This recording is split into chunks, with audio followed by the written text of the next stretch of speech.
மாண்புமிகு திரு முத்துவேல் கருணாநிதி ஸ்டாலின் அவர்களே, மாண்புமிகு திரு மோடிஜி அவர்களே, பேரை சொல்லணும் பேரை சொல்லணும் பேரை நான் ஒரு படத்துல சொல்லுவேனே, லியோவை பார்க்கணும் லியோவை பார்க்கணும் லியோவை பார்க்கணும். ஒவ்வொரு குடும்பமும் நல்லா வாழணும்னு நினைக்கிறது அரசியலா? இல்ல ஒரே ஒரு குடும்பம் மட்டும் எந்நாட்டு மக்களையும் பார்க்கறதுக்கோ சந்திக்கிறதுக்கோ தடை போடுறதுக்கு நீங்க யாருங்க? அணை போட்டு ஆத்த வேண்டும்னா தடுக்கலாம், காத்த தடுக்க முடியாது. சாதாரணமா இருக்கிற காத்து சூறாவளியா மாறும், ஏன் சக்தி மிக்க புயலா கூட மாறும்.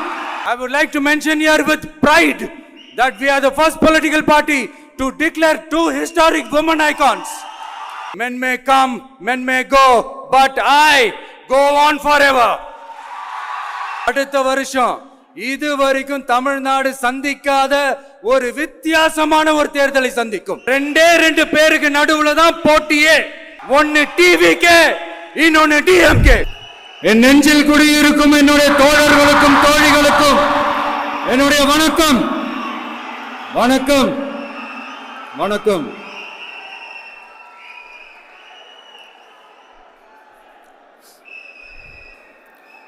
கதறல் சத்தம் எப்படி இருக்கு?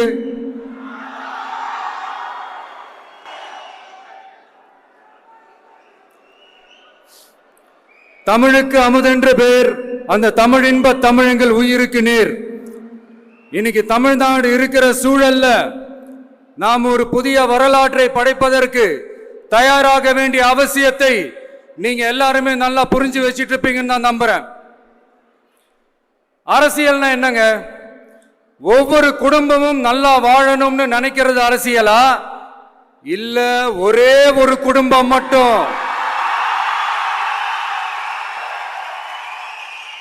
தமிழ்நாட்டை சொரண்டி நல்லா வாழணும்னு நினைக்கிறது அரசியலா? நீங்களே சொல்லுங்க, எது அரசியல்?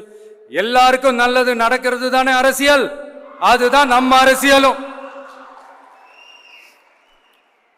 காட்சிக்கு திராவிடம், ஆட்சிக்கு திராவிட மாடல்னு தினம் தினம் மக்கள் பிரச்சனைகளை மடைமாற்றி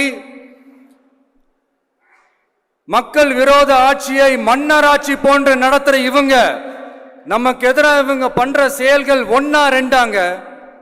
மாநாட்டில் ஆரம்பிச்சதுங்க. மாநாட்டில் ஆரம்பிச்சு அதுக்கப்புறமா நான் கலந்துக்கிட்ட அந்த புத்தக வெளியீட்டு விழா, நான் பறந்துரு போன அன்னைக்கு நம்மளுடைய 2ஆம் ஆண்டு துவக்க விழா அன்னைக்கெல்லாம் சிட்டிக்குள்ள எந்த ஹாலும் எந்த கல்யாண மண்டபம் கொடுத்துடக்கூடாதுன்னு அங்க போய் மகாபலிபுரத்தில் போய் அந்த ஃபங்க்ஷனை பண்றோம். ஏன் இன்னைக்கு பொதுக்குழு வரைக்கும் எங்கெல்லாம் எப்படியெல்லாம் தடைகள்.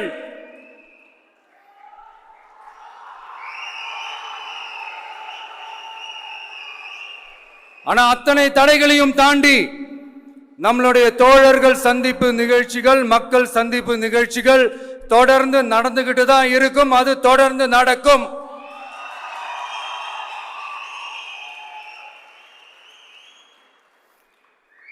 நம்மளுடைய தோழர்கள் அர்ஜுன் பிரதர், நிர்மல் குமார் பிரதர், நம்ம ரமேஷ் பிரதர், இவங்கெல்லாம் போட்டு அடி அடி நடிக்கிறாங்க. நாமளும் அதே மாதிரி அடிக்கணுமான்னு மனசுக்குள்ள ஒரு யோசனையா தான் இருக்கு.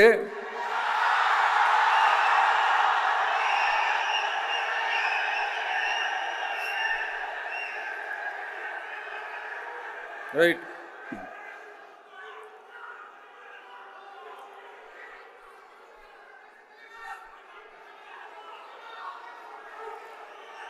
ஓகே, ரைட், புரிஞ்சிச்சு.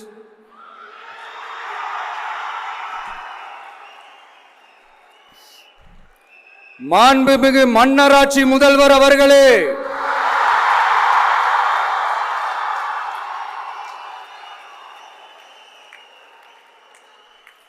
மாண்புமிகு திரு முத்துவேல் கருணாநிதி ஸ்டாலின் அவர்களே,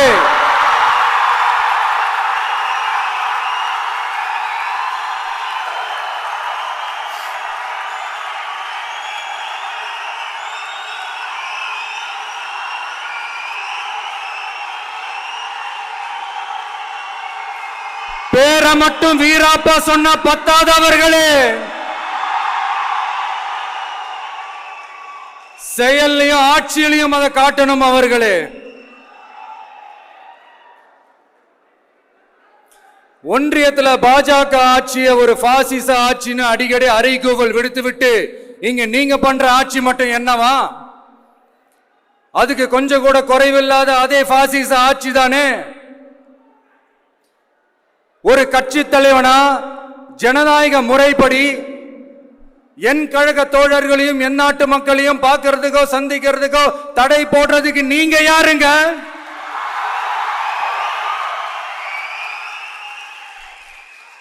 தடையை மீறிய மக்களை பார்க்கணும்னு முடிவு பண்ணிட்டா போயே தீருவேன்.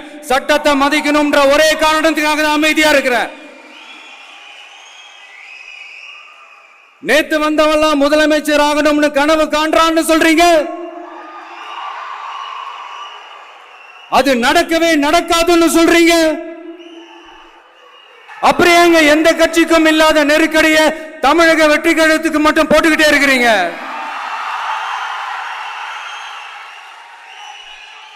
அணை போட்டு ஆத்த வேண்டும்னா தடுக்கலாம், காத்த தடுக்க முடியாது. அதையும் மீறி தடுக்கணும்னு நினைச்சீங்கன்னா சாதாரணமா இருக்கிற காத்து சூறாவளியா மாறும். ஏன் சக்தி மிக்க புயலா கூட மாறும்.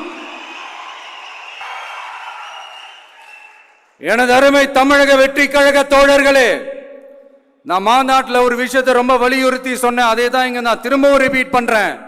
இந்த மண் பிளவுவாத சக்திகளுக்கு எதிரான மண், சகோதரத்துவ மண், சமய நல்லிணக்கத்தை பேணும் சமூக நீதிக்கான மண். இதை நம்ம பாதுகாத்தே தீரணும். உங்க எல்லாரையும் வேண்டி வேண்டி கேட்டுக்கிறேன். தமிழ்நாட்டிலிருந்து பல பகுதிகளிலிருந்து வர செய்திகள்லாம் கேட்கும் போது மன உளைச்சலையும் மன வேதனையும் தரதாகவே இருக்கு. சட்டம் ஒழுங்குன்னு ஒன்று இருக்கிறதாவே தெரியல. அதுக்கெல்லாம் இந்த கரப்ஷன் கபடதாரிகள் கவர்மெண்ட் தான் காரணம். இந்த நிலைமை மாறணும். அதுக்கு இருக்கிற ஒரே வழி, இங்க உண்மையான மக்களாட்சி மலரணும். அது வரணும்னா இவங்களை மாத்தணும்.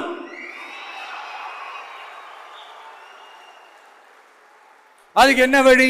அதுக்கு நாம என்ன செய்ய போறோம்? நம்மளுடைய தோழர்கள் டெய்லி மக்களை போய் பாருங்க, அவங்களோட பேசுங்க, ஒவ்வொரு தெருவுக்கும் போங்க, ஒவ்வொரு வீட்டுக்கும் போங்க, அவங்களோட பிரச்சனைகள் என்னன்னு கேளுங்க, அதை தீர்க்கிறதுக்கு என்னன்னு வழின்னு யோசிங்க. அப்பதான் அவங்களுக்கு நம்ம மேல ஒரு நம்பிக்கை வரும். அப்படி ஒரு ஆழமான நம்பிக்கையை விதைச்சிட்டு அதுக்கப்புறமா நிமிந்து பாருங்க. ஒவ்வொரு வீட்டோட உச்சிலையும் தமிழக வெற்றி கழகத்தோட இரட்டை போர் யானை வாகை மலர் கொடி தானா பறக்கும், தானா பறக்கும்.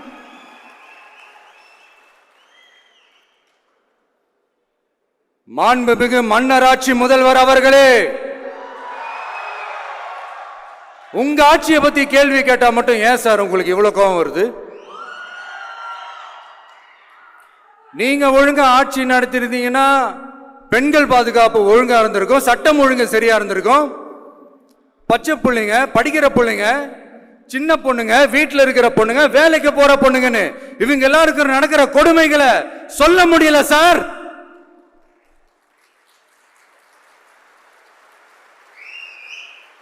இதுல வேற உங்களை அப்பான்னு வேற கூப்பிடுறாங்கன்னு சொல்றீங்க.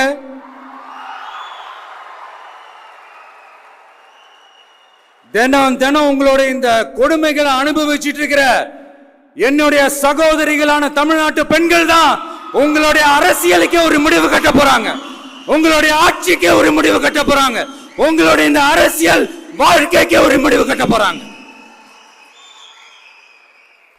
சரி, பெண்களோட லைஃப் தான் இப்படி போராட்டமா இருக்குன்னு பார்த்தா இங்க எத்தனை போராட்டங்கள்?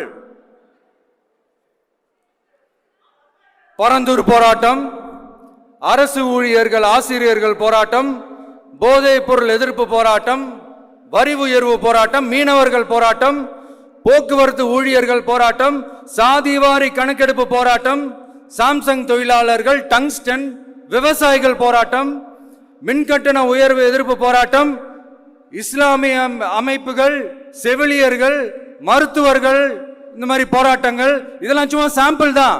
இது இன்னும் சொல்லிட்டே போலாம், இந்த நாள் பத்தாது. ஆனா இந்த எல்லா போராட்டங்களுக்கும் தமிழக வெற்றி கழகம் கூட நிற்கும்.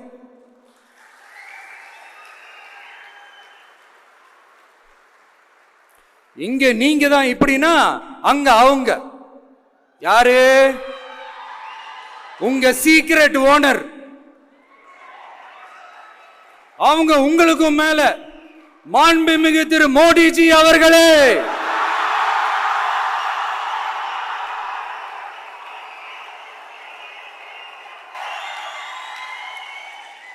என்னமோ உங்க பேரெல்லாம் சொல்றதுக்கு எங்களுக்கு ஏதோ ஒரு பெரிய பயம் மாதிரியும் அப்படி ஒரு விஷயத்த சொல்லிடுறது. பேரை சொல்லணும், பேரை சொல்லணும், பேரை நான் ஒரு படத்துல சொல்லுவேனே, லியோவை பார்க்கணும், லியோவை பார்க்கணும், லியோவை பார்க்கணும்.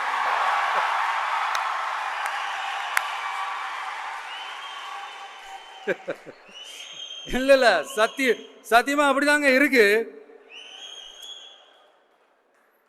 சென்டர்ல ஆள்றவங்கன்னு சொல்றோம். சென்டர்ல யார் ஆள்றா? காங்கிரஸா? இங்க ஸ்டேட்ல ஆள்றவங்கன்னு பேசுறோம். இங்க யார் ஆள்றா? அதிமுகவா? அப்புறம் என்ன பேரை சொல்லணும், பேரை சொல்லணும்? எனக்கு புரியலையே. நீங்க தானே கேட்டீங்க, வச்சுக்கோங்க.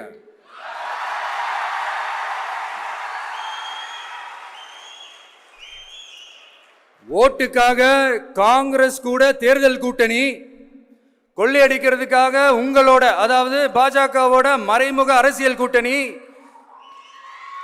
இப்படி உங்க பேரை சொல்லியே மக்களை ஏமாத்துறதும், உங்க பேரை சொல்லியே மக்களை பயமுறுத்துறதும், இப்படி இந்த கரப்ஷன் கபடதாரிகளுக்கு மறைமுகமாக உதவும் உங்க அரசுக்கு ஏஞ்சி தமிழ்நாடு தமிழர்கள்னாலே அலர்ஜி.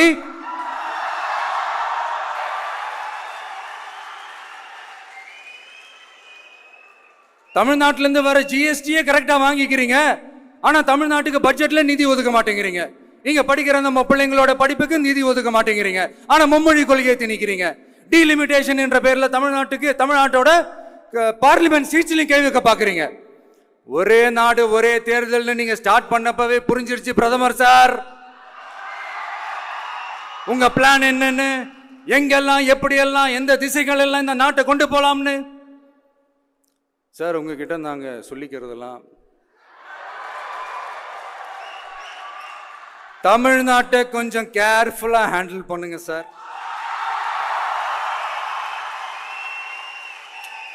ஏன்னா தமிழ்நாடு பல பேருக்கு தண்ணி காட்டின ஸ்டேட் சார், பல பேருக்கு தண்ணி காட்டின ஸ்டேட் சார்.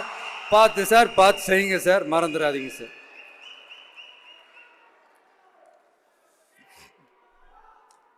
தமிழ்நாட்டு மக்களுக்கு இன்னைக்கு இந்த பொதுக்குழு வழியா ஒரு உத்தரவாதத்தை நாம கொடுக்க போறோம். நம்ம ஆட்சி, அதாவது உங்க ஆட்சி, உண்மையான மக்களாட்சி, தமிழக வெற்றி கழகம் தலைமையிலான அறுதி பெரும்பான்மை பெற்ற ஆட்சி, அதே சமயத்தில் அதிகார பகிர்வுடன் கூடிய ஆட்சி. அப்படி இந்த ஆட்சி அமைஞ்சதும் பெண்கள் பாதுகாப்பை 100% உறுதி செய்வோம்.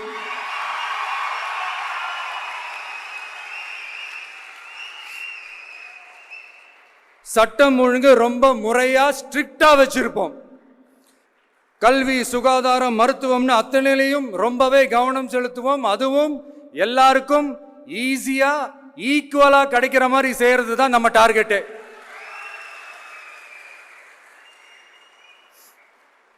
அரசு ஊழியர்கள், ஆசிரியர்கள், போக்குவரத்து தொழிலாளர்கள், மின்சார வாரிய ஊழியர்கள்னு தொழிலாளர்கள் பக்கமும் நாம கண்டிப்பா துணையா நிற்போம். ஏன்னா நாம எப்பவுமே உழைக்கிறவங்க பக்கம்தான்.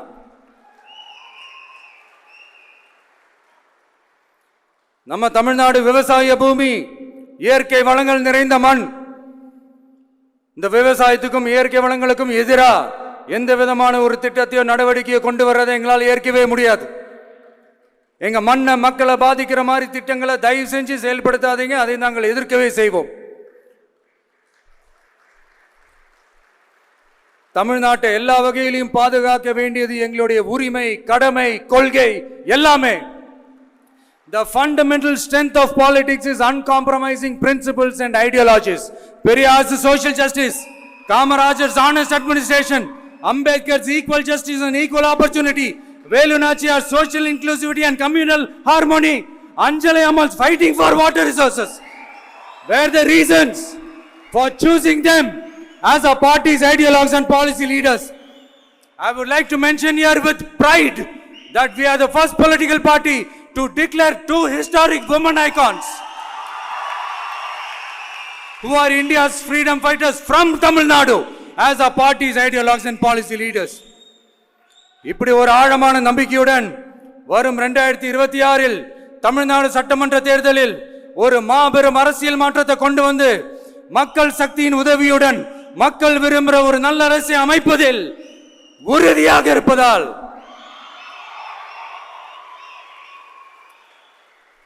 அதை தடுக்கிறதுக்குன்னு சில பேர் பகல் கனவு காண்பார்கள் இல்லையா? அவங்க எல்லாருக்குமே சொல்லிக்கிறது ஒண்ணுதான், காற்று மழை வெயில் இயற்கையை யாரால் கட்டுப்படுத்த முடியும்? யாரால் தடுக்க முடியும்? இவை எல்லாம் கடவுளால் உருவாக்கப்பட்டவை. அப்படிதான் எம் மக்களுக்கான அரசியலையும் யாராலும் தடுக்க முடியாது. அரசியல் சூறாவளியையும் தேர்தல் சுனாமியையும் தடுப்பார் எவர். அப்படிதான் எம் மக்களுக்கான அரசியலையும் அந்த வெற்றியையும் யாராலும் தடுக்க முடியாது. அப்படி தடுக்கணும்னு நினைக்கிறவங்களோட கனவு ஒரு நாளும் மெய்ப்படாது. Before concluding my speech, few words from William Blake. Men may come, men may go, but I go on forever.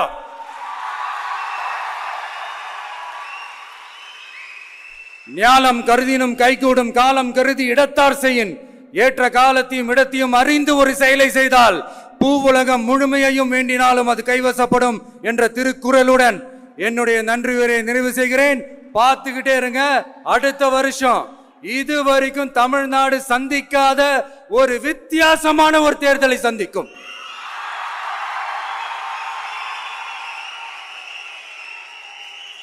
ரெண்டு பேருக்கு நடுவுல தான் போட்டியே. ஒன்னு டிவிகே, இன்னொன்னு டிஎம்கே.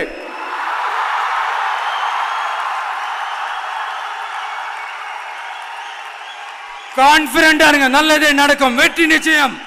மீண்டும் சந்திக்கும் வரை நன்றி, வணக்கம்.